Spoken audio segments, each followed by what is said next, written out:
बिहार की 122 सीटों और घाटशिला उपचुनाव की वोटिंग जारी। मतदाताओं में दिख रहा उत्साह। बूथों पर कतार। निष्पक्ष चुनाव को लेकर पुख्ता बंदोबस्त। रन फॉर झारखंड के साथ राज्य स्थापना दिवस कार्यक्रमों की श्रृंखला शुरू। मुख्यमंत्री ने रांची में दौड़ को किया रवाना। जिला मुख्यालयों में भी दौड़े आम और खास। दिल्ली धमाके के बाद राज्य भर में अलर्ट। जिलों में विशेष सतर्कता बरतने के निर्देश। संवेदनशील स्थानों और भीड़-भाड़ वाले इलाकों में विशेष चौकसी। और हजारीबाग में 80 लाख रुपए के गहने की चोरी का पुलिस ने किया पर्दाफाश।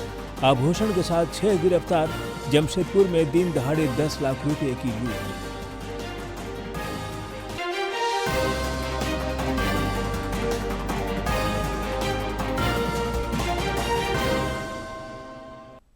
नमस्कार, खबरें झारखंड में आपका स्वागत है। मैं हूं ज्ञानेश्वर प्रसाद श्रीवास्तव और अब समाचार विस्तार से।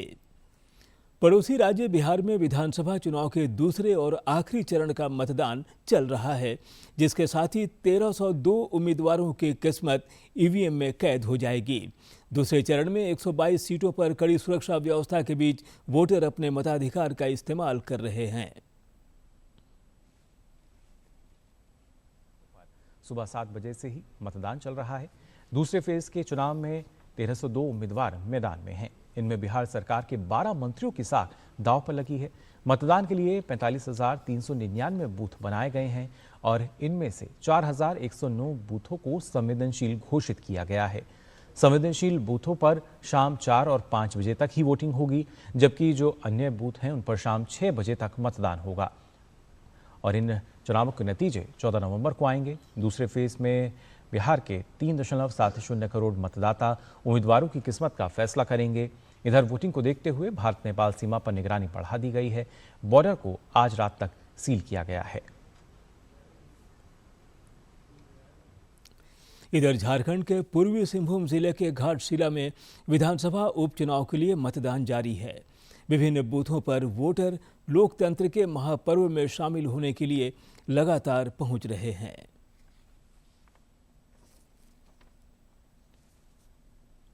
घाटशिला विधानसभा उपचुनाव को लेकर सुरक्षा के कड़े बंदोबस्त के बीच सवेरे 7 बजे से मतदान शुरू हुआ है। सवेरे ठंड रहने की वजह से बूथों पर भीड़ कम देखी गई, लेकिन उसके बाद लोकतंत्र के महापर्व में शामिल होने के लिए वोटरों की तादाद लगातार बढ़ती जा रही है। विभिन्न बूथों पर लंबी लंबी कतारें दिख रही हैं और लोग अपने मताधिकार का प्रयोग करने पहुंच रहे हैं। वोटिंग मेरा हो गया है। हाँ, हम लोग का अच्छा लग रहा मतदान करके। ये हमारा गौरव है, अपना अधिकार है मतदान करने का, वो हम करें। हमको बहुत अच्छा लगा। व्यवस्था बहुत बढ़िया है, कोई सब शांतिपूर्ण ढंग से हुआ है, कोई असुविधा नहीं है। उपचुनाव को लेकर समाज के सभी वर्गों के मतदाताओं के बीच खासा उत्साह दिख रहा है। कई लोग पहले मतदान फिर जलपान के मंत्र को आत्मसात करते दिखे। साथ ही उन्होंने अन्य लोगों को भी वोटिंग के लिए प्रेरित किया। ভোট দিতে আসছি, এখন যে খাওয়া দাওয়া করব আমার ভোট বিকাশের জন্য দিচ্ছি। सुचारू और सुगम मतदान के लिए विधानसभा क्षेत्र में 300 मतदान केंद्र बनाए गए हैं, जहां आज शाम 5 बजे तक इलाके के 2.5 लाख से अधिक मतदाता अपने मताधिकार का उपयोग कर सकेंगे। कई बूथों को मॉडल बूथ भी बनाया गया है, जो वोटरों को आकर्षित कर रहा है। इस उपचुनाव में कुल 13 प्रत्याशी भाग्य आजमा रहे हैं, जिनके किस्मत आज ईवीएम में कैद हो जाएगी, जिसका खुलासा 14 नवंबर की मतगणना के साथ होगा। घाटशिला से कुणाल की रिपोर्ट। घाटशिला उपचुनाव को निष्पक्ष तरीके से संपन्न कराने के लिए आयोग मुस्तैद है। वेबकास्टिंग के माध्यम से मतदान प्रक्रिया पर लगातार नजर रखी जा रही है। राज्य के मुख्य निर्वाचन पदाधिकारी के रवि कुमार खुद निगरानी कर रहे हैं। उन्होंने निष्पक्ष और शांतिपूर्ण मतदान को प्राथमिकता बताई है।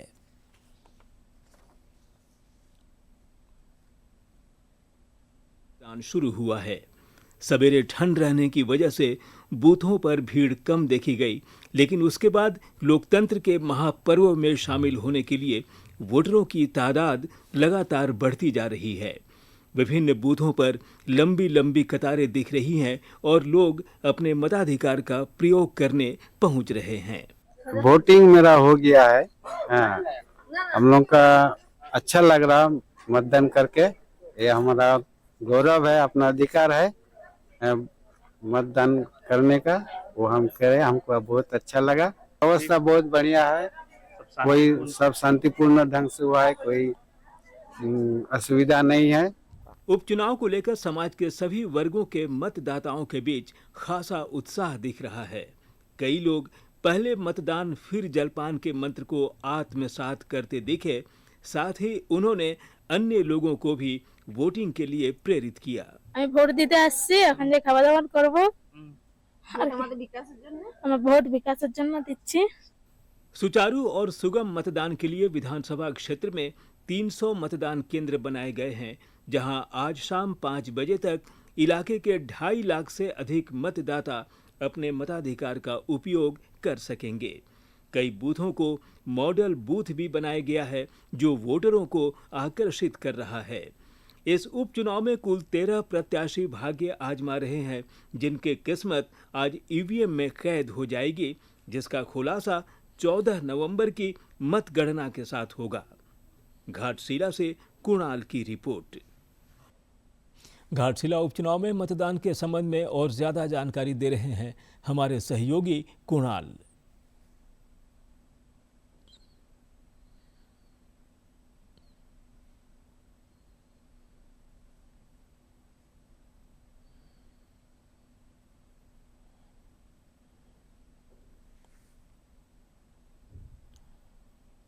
पैंतालीस घाटशिला बाई इलेक्शन का सभी बूथों पर पोलिंग शुरू हो गया। सब जहां पर पीसफुली वोटिंग चल रहा है। कमीशन से, सीओ ऑफिस से, डीओ ऑफिस से, या आरओ ऑफिस से, सभी जहां पर सीसीटीवी के माध्यम से मॉनिटरिंग किया जा रहा है। सब जहां पर पीसफुली वोटिंग चल रही है। इधर प्रदेश भाजपा के कार्यकारी अध्यक्ष आदित्य साहू ने घाटशिला में उपचुनाव के मद्देनजर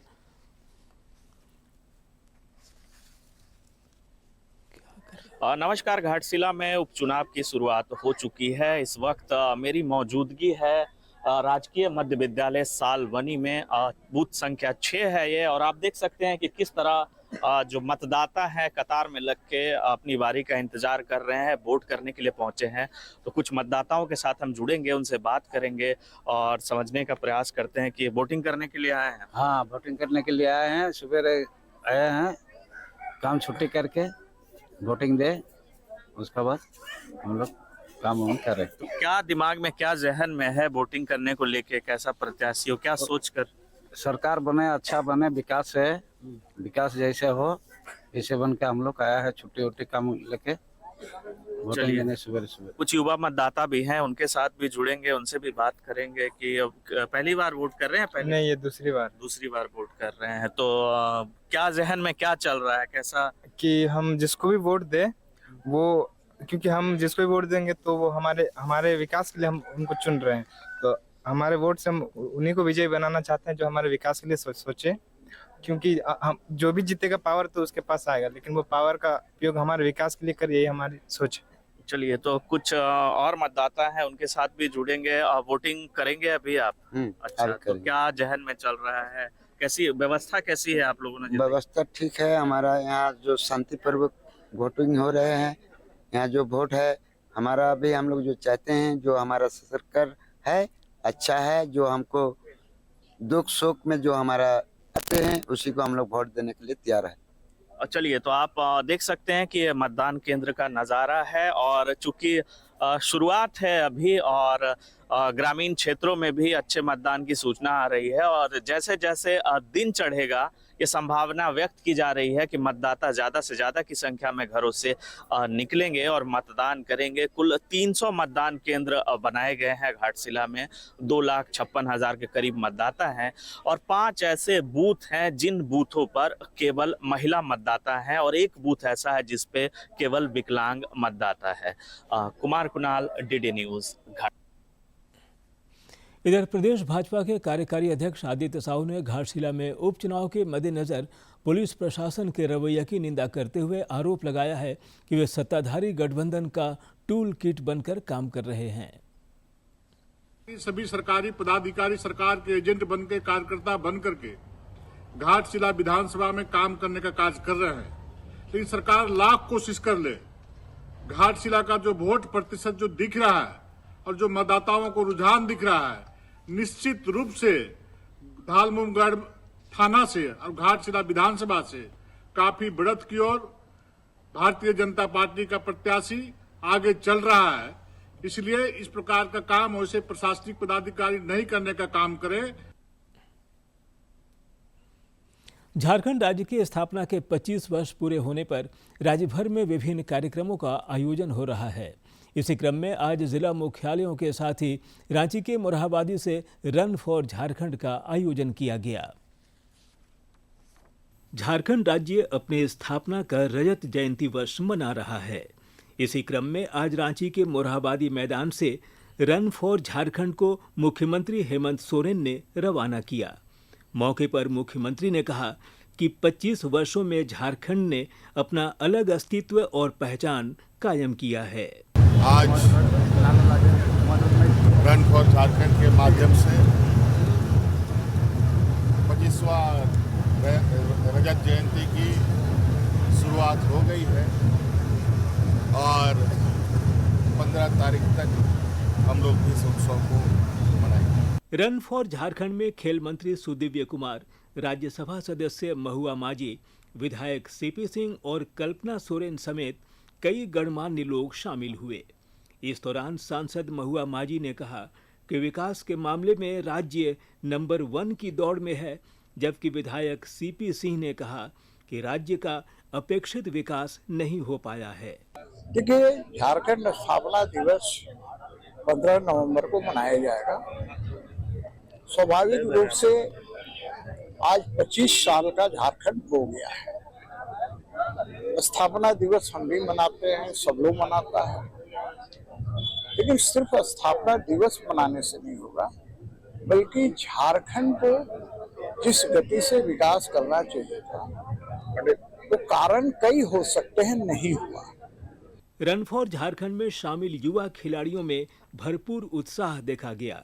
धावकों ने कहा कि झारखंड के स्थापना के बाद उनके लिए अवसर बढ़े हैं।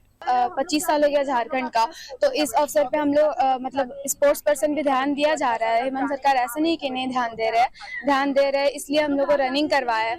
और जो भी लोग रनिंग में गए उनका हेल्थ, उनका एजुकेशन आई थिंक अच्छा है झारखंड में।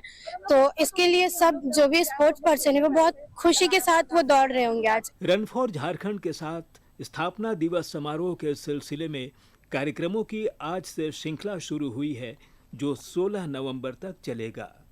डीडी न्यूज के लिए रांची से अवधेश गौतम की रिपोर्ट। दिल्ली धमाकों की जांच तेज हो गई है। सुरक्षा एजेंसियां विभिन्न पहलुओं की जांच कर रही है। इधर लाल किला मेट्रो स्टेशन सुरक्षा कारणों से आज बंद कर दिया गया है। आज सुबह की तस्वीरें आप देख सकते हैं, जब फॉरेंसिक टीम घटनास्थल की जांच करती दिखी। तमाम जो साक्ष्य हैं उनको जुटाया जा रहा है ताकि इस धमाके के असल कारणों का, असल वजह जो है उसका पता लगाया जा सके। ये आज सुबह की तस्वीरें आप देख पा रहे हैं किस तरीके से ना सिर्फ एफएसएल की जो टीम है वो वहाँ लगी हुई थी, हर एक छोटे से छोटा जो साक्ष्य है उसको इकट्ठा किया जा रहा है। कोतवाली थाने के अंदर एफआईआर दर्ज कर ली गई है। उसके अंदर यूपीए एक्सप्लोजिव्स एक्ट भारतीय न्याय संहिता की धाराओं के तहत मुकदमा दर्ज किया गया है। सीन ऑफ क्राइम देख रहे हैं। सीन ऑफ क्राइम के ऊपर फॉरेंसिक साइंस की एफएसएल की टीम भी है। उसके अलावा और भी स्पेशलाइज्ड एजेंसीज की, दिल्ली पुलिस की टीम भी है, एनएसजी की टीम भी है, जो पूरे सीन ऑफ क्राइम को यहाँ पे एग्जामिन कर रही हैं, आसपास के इलाके को भी एग्जामिन कर रही हैं और जो भी इसकी इन्वेस्टिगेशन के लिए जरूरी एविडेंसेज और ट्रेसेस हैं वो सारे कलेक्ट किए जा रहे हैं। इधर दिल्ली धमाके के बाद झारखंड में भी सतर्कता बढ़ा दी गई है और पुलिस अलर्ट मोड पर है। राज्य के सभी पुलिस अधीक्षकों को अपने अपने जिलों में विशेष सतर्कता बरतने के निर्देश दिए गए हैं। एयरपोर्ट, रेलवे स्टेशन, बस अड्डों और भीड़ भाड़ वाले इलाकों में चौकसी बढ़ा दी गई है और असामाजिक तत्वों पर पैनी नजर रखी जा रही है। राजधानी रांची में भी पुलिस और गश्ती टीम को सतर्क रहने की हिदायत दी गई है। राजधानी रांची में सुरक्षा व्यवस्था को लेकर पुलिस प्रशासन मुस्तैद नजर आ रहा है और ज्यादा जानकारी दे रहे हैं हमारे सहयोगी। दिल्ली में हुए धमाके के बाद देश भर में सुरक्षा एजेंसियां हाई अलर्ट पर हैं। रांची में भी सुरक्षा बढ़ा दी गई है। चौक चौराहों पर पुलिस हाई अलर्ट पर है। आम नागरिक होने के नाते लोग क्या सोचते हैं? घोर निंदा कीजिए और सब एकजुट होकर इसका विरोध कीजिए। डिफेंस सिस्टम में जो भारत का जो डिफेंस सिस्टम है उसको मजबूत करवाइए। उसके लिए सब एक साथ एकजुट होकर उसका डिमांड रखिए सरकार से। सत्ता में कोई भी सरकार हो, लेकिन जब ये होता है तो पूरा देश को उससे नुकसान है। आज दिल्ली में हुआ, कल रांची में होगा। फिलहाल तो बिना किसी कारण किसी के ऊपर शक नहीं करना है और उसके बाद फिर इंक्वायरी होना चाहिए, अच्छे से इंक्वायरी होना चाहिए। रांची के वासियों का कहना है कि जिसने भी इस अपराध को अंजाम दिया है उस पर कठोर कार्रवाई होनी चाहिए। पूरे देश भर से निंदा होनी चाहिए। ऐसी घटना दोबारा नहीं हो, इसीलिए सरकार को कोई ठोस कदम उठाना चाहिए। सहयोगी सौरभ कुमार के साथ मैं रविकांत कुमार, डीडी न्यूज झारखंड से। दिल्ली धमाकों पर प्रतिक्रिया व्यक्त करते हुए रांची के विधायक सीपी सिंह ने कहा कि देश के भीतर छुपे गद्दारों से सख्ती से निपटने की आवश्यकता है। जो मैं देख रहा हूँ कि आतंकवादी का एक ही धर्म होता है जो पूरे विश्व में प्रचलित है। तो मैं कहूँगा यहाँ पर बैठे हुए स्लीपर सेल जो उसके लिए काम करते हैं, जो जिहाद की भाषा बोलते हैं, वैसे लोगों पर कठोर से कठोर कार्रवाई करनी चाहिए। हो भी रहा है, लेकिन थोड़ा इस कठोरता को बढ़ाना चाहिए। प्रधानमंत्री नरेंद्र मोदी भूटान की 2 दिवसीय यात्रा पर हैं। उनका आज भूटान पहुंचने पर गर्मजोशी से स्वागत किया गया। श्री मोदी ने आज थिम्पू में एक कार्यक्रम को संबोधित करते हुए दोनों देशों के बीच संबंधों की प्रगाढ़ता पर जोर दिया। दिल्ली धमाके की चर्चा करते हुए प्रधानमंत्री ने कहा कि दोषी बख्शे नहीं जाएंगे। नजर आएंगे। तो जब प्रधानमंत्री भूटान पहुंचे तो उनका जोरदार स्वागत वहां पर किया गया और उस दौरान की ये बेहद ही खास तस्वीरें आपके साथ हम साझा कर रहे हैं। प्रधानमंत्री की ये 2 दिन की यात्रा और ये यात्रा अपने आप में काफ़ी खास और ऐतिहासिक, जो भारत और भूटान के आपसी रिश्तों को और मजबूत करती है, क्योंकि साझा आध्यात्मिक विरासत और साथ ही गर्मजोशी भरे जो संबंध है भारत और भूटान के, वो साझेदारी की पहचान। राज्यपाल संतोष कुमार गंगवार ने कल नई दिल्ली में प्रधानमंत्री नरेंद्र मोदी से शिष्टाचार मुलाकात की। इस दौरान दोनों के बीच राज्य के विकास से संबंधित विभिन्न विषयों पर विस्तृत चर्चा हुई। मौके पर राज्यपाल ने प्रधानमंत्री को अपने बेटे के विवाह समारोह में सम्मिलित होने का निमंत्रण दिया। हजारीबाग में पुलिस ने 2 चोरी की घटनाओं का पर्दाफाश करते हुए 6 चोरों को गिरफ्तार किया है।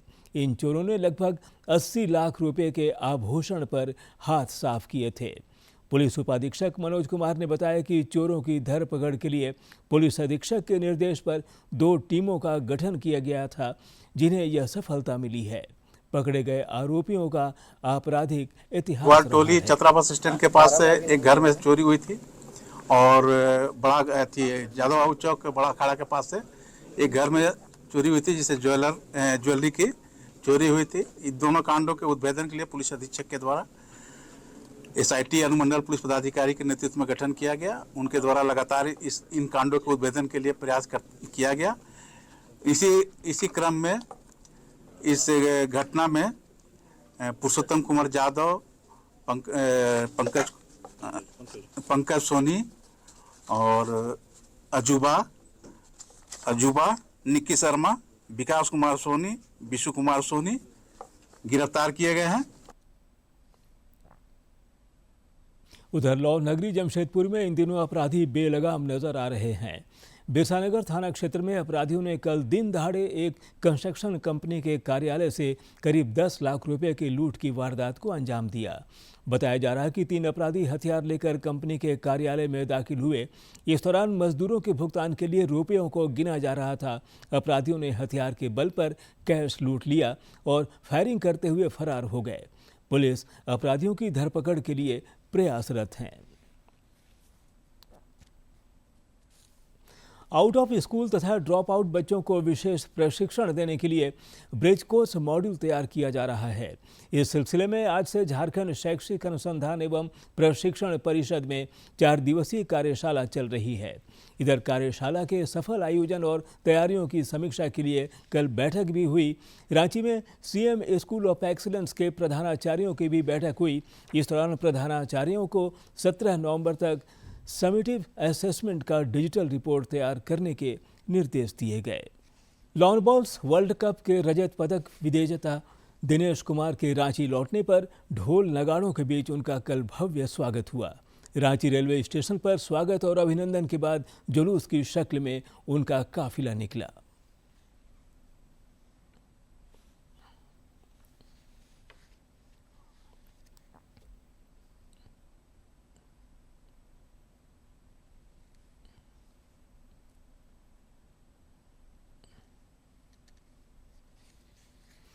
भगवान बिरसा मुंडा की धरती कहा जाने वाला झारखंड अपने अंदर कई कहानियां समेटे हैं। 15 नवंबर 2000 को अस्तित्व में आया झारखंड अपने 25 वर्षों की यात्रा तय कर रहा है। इस बीच राज्य भर में समग्र विकास हुआ है। जामताड़ा में भी एकलव्य आवासीय विद्यालय की स्थापना की गई है, जहां जनजातीय समुदाय के बच्चे शिक्षा ग्रहण कर रहे हैं। झारखंड अलग राज्य की स्थापना के बाद से अब तक राज्य में शिक्षा के क्षेत्र में काफी प्रगति हुई है। केंद्र सरकार की पहल पर एकलव्य आवासीय विद्यालयों ने लंबी लकीरें खींची हैं। जनजातीय समुदाय के बच्चों को बेहतर शिक्षा मुहैया कराने के दृष्टिकोण से जामताड़ा के फतेहपुर चौकुंदा में भी एकलव्य आवासीय विद्यालय की स्थापना की गई, जो क्षेत्र में शिक्षा के प्रसार को नया आयाम दे रहा है। जनजातीय बच्चों को एक गुणवत्तापूर्ण और विकासशील शिक्षा को प्रमोट करते हुए आगे बढ़ रहा है। और जैसा कि इसका उद्देश्य है कि संस्कृति को संरक्षित करते हुए बच्चों को उच्चतम शिक्षा प्रदान करना। जिले में संचालित एकलव्य आवासीय विद्यालय में जनजातीय समुदाय के बच्चों के लिए छात्रावास की सुविधा भी उपलब्ध है, जहां रहकर वे कला, संस्कृति, भाषा, परंपरा के संरक्षण की शिक्षा ग्रहण कर रहे हैं और उनका समग्र विकास भी हो रहा है। विद्यार्थियों की माने तो विद्यालय परिसर में उनके अनुकूल तमाम सुविधाएं उपलब्ध हैं और वे सपने को साकार करने के लिए लक्ष्य के प्रति लगनशील दिख रहे हैं। यहाँ पर बहुत अच्छा पढ़ाई होता है, अंग्रेजी में होता है सब कुछ। मेरा सपना है कि मैं बड़ा होकर IAS बनूं। यहाँ पर मुझे सभी चीज़ की सुविधाएं मिलती हैं, जैसे कि खाने पीने की, पढ़ाई लिखाई की, और हमें यहाँ किसी चीज़ की भी दिक्कत नहीं होती है। यहाँ पर सब पढ़ाई हमारी अंग्रेजी में होती है। यहाँ पे टीचर्स लोग भी हमें बहुत अच्छे से पढ़ाते हैं और समझाते हैं। वहीं एकलव्य आवासीय विद्यालय में अध्ययनरत विद्यार्थी के अभिभावक निताय मुर्मू ने कहा कि जनजातीय समुदाय के अधिकांश लोग आर्थिक रूप से कमजोर होते हैं, जिसके कारण वे बच्चों को बेहतर शिक्षा और संसाधन मुहैया नहीं करा पाते, लेकिन केंद्र सरकार के प्रयासों से उनके बच्चों को बेहतर शिक्षा मिल पा रही है। इंग्लिश माध्यम का विद्यालय जो सरकार जो आर्थिक स्थिति से जो कमजोर है उन सबके लिए खोला गया और ये बच्चे भी अच्छी तरह से पढ़ते हैं। जहाँ केंद्र प्रायोजित एकलव्य आवासीय विद्यालय जनजातीय बच्चों के उत्थान में अपनी अहम भूमिका तो निभा ही रहा है, साथ ही संस्कृति के संरक्षण में भी कारगर साबित हो रहा है। डीडी न्यूज के लिए जामताड़ा से उज्जवल प्रसाद आजाद की रिपोर्ट। और अब मौसम। राज्य के कई जिलों में जोरदार ठंड पड़नी शुरू हो गई है। बोकारो और डाल्टनगंज में न्यूनतम तापमान सामान्य से करीब 4 डिग्री सेल्सियस नीचे चल रहा है। राज्य के अधिकांश जिलों में न्यूनतम तापमान 15 डिग्री सेल्सियस से नीचे चल रहा है। पिछले 24 घंटे के दौरान गुमला में न्यूनतम तापमान 8.5 डिग्री सेल्सियस रिकॉर्ड किया गया, जो राज्य में सबसे कम रहा। आज और कल राज्य के उत्तर पश्चिमी हिस्सों में शीतलहर की स्थिति रह सकती है। आगामी 16 नवंबर तक सुबह के समय कुहासे के हालात रहने और मौसम के शुष्क रहने का पूर्वानुमान है। और अब जानते हैं किन बातों के लिए इतिहास के पन्नों में आज का दिन खास है।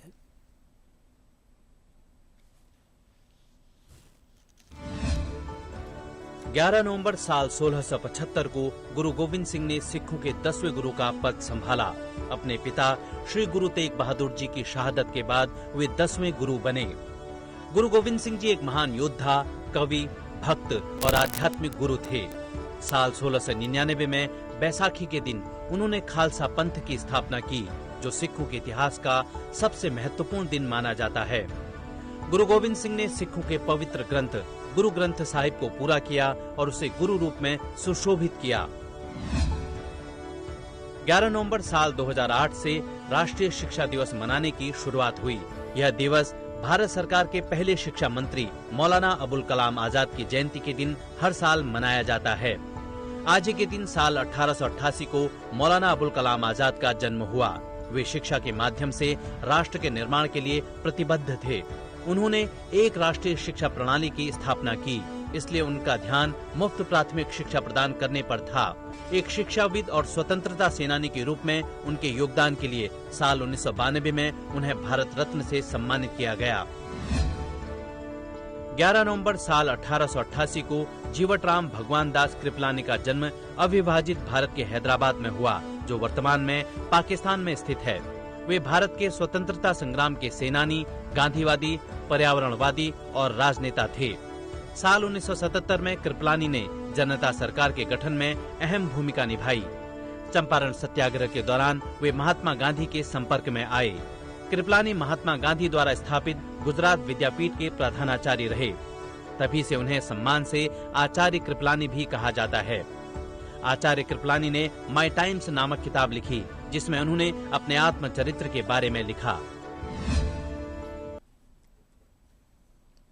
दूरदर्शन झारखंड पर पल पल की खबरों से जुड़े रहने के लिए आप हमारे social media platform x, Facebook, Instagram और यूट्यूब से जुड़ सकते हैं, क्योंकि खबरों से जितना बाखबर रहना जरूरी है, उससे ज़्यादा जरूरी है सटीक, संतुलित और निष्पक्ष समाचार।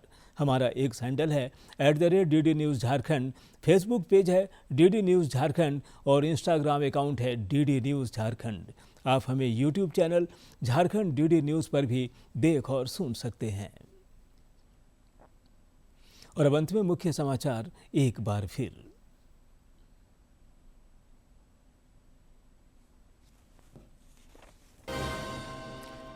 बिहार की 122 सीटों और घाटशिला उपचुनाव की वोटिंग जारी। मतदाताओं में दिख रहा उत्साह, बूथों पर कतार। निष्पक्ष चुनाव को लेकर पुख्ता बंदोबस्त। रन फॉर झारखंड के साथ राज्य स्थापना दिवस कार्यक्रमों की श्रृंखला शुरू। मुख्यमंत्री ने रांची में दौड़ को किया रवाना। जिला मुख्यालयों में भी दौड़े आम और खास। दिल्ली धमाके के बाद राज्य भर में अलर्ट। जिलों में विशेष सतर्कता बरतने के निर्देश। संवेदनशील स्थानों और भीड़ भाड़ वाले इलाकों में विशेष चौकसी। और हजारीबाग में 80 लाख रुपए के गहने की चोरी का पुलिस ने किया पर्दाफाश। आभूषण के साथ 6 गिरफ्तार। जमशेदपुर में दिन दहाड़े 10 लाख रुपए की लूट।